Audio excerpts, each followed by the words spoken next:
नमस्कार. स्वागत आहे तुमचं आपल्या यूट्यूब चॅनल सोनाली रेसिपीजमध्ये. तर आजची खास रेसिपी आज आपण बनवणार आहे मसूर डाळीचा डोसा. खूपच सोपी आणि पौष्टिक रेसिपी आहे. चवीला तर अतिशय भन्नाट लागणारी. सकाळचा नाश्ता असो किंवा लहान मुलांच्या टिफिनसाठी तुम्हाला काही पौष्टिक तयार करायचं असेल तर तुम्ही ही रेसिपी तर नक्की ट्राय करू शकता.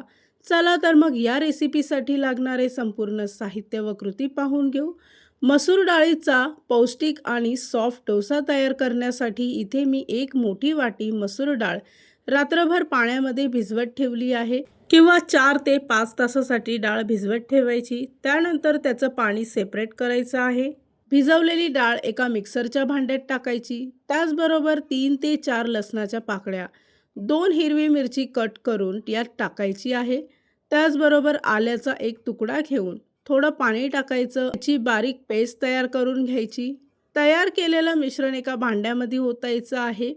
त्याचबरोबर चवीपुरता मीठ टाकून बारीक चिरलेली कोथिंबीर टाकायची आणि मिश्रण चांगलं 1 ते 2 मिनिटासाठी मिक्स करून घ्यायचं आहे. मिश्रण चांगलं मिक्स झालं की बॅटर थोडं हलकं होईल आणि डोसासुद्धा चांगला जाळीदार तयार होईल. मसूर डाळीच्या डोस्याचं बॅटर इथे तयार झालं आहे. त्यानंतर आपण डोसे बनवायला सुरुवात करू. पॅनवर थोडंसं तेल पसरवून घ्यायचं. त्यावर एक पळी बॅटर टाकून अशा पद्धतीने फिरवून घ्यायचं आहे. त्यावर झाकण ठेवून 1 मिनिटासाठी डोसा वाफवून घ्यायचा. या रेसिपीसाठी लागणारे संपूर्ण साहित्य व कृती मी तुम्हाला डिस्क्रिप्शन बॉक्समध्ये दिले आहेत, तर तुम्ही तिथे जाऊन चेक करू शकता.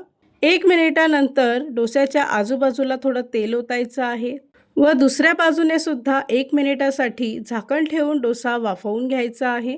इथे आपला पौष्टिक मसूर डाळीचा डोसा तयार झाला आहे. अशाच पद्धतीने बाकीचे डोसे इथे मी तयार करून घेते. साधारणतः 10 ते 15 मिनिटांमध्ये ही रेसिपी तयार होते. ही रेसिपी तर तुम्ही नक्की ट्राय केली पाहिजे. तयार झाली आहे आजची खास रेसिपी. खूपच सोपी, खूपच टेस्टी, एकदम सॉफ्ट मसूर डाळीचा डोसा. ही खूपच पौष्टिक रेसिपी आहे, तर लहान मुलांसाठी ही एकदम बेस्ट असणार आहे. कुठल्याही चटणीसोबत, दहीसोबत किंवा टमाटो केचपसोबत तुम्ही ही रेसिपी ट्राय करू शकता.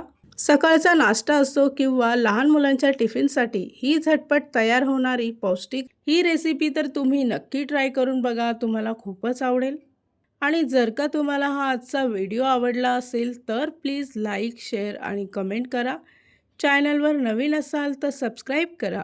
सबस्क्राईब केल्यामुळे काय होईल, ज्या वेळेस मी रेसिपीचा नवीन व्हिडिओ अपलोड करेल तर त्याचं नोटिफिकेशन तुमच्या मोबाईलवर येईल. आणि पुन्हा भेटूया आपण अशीच एक रेसिपी घेऊन.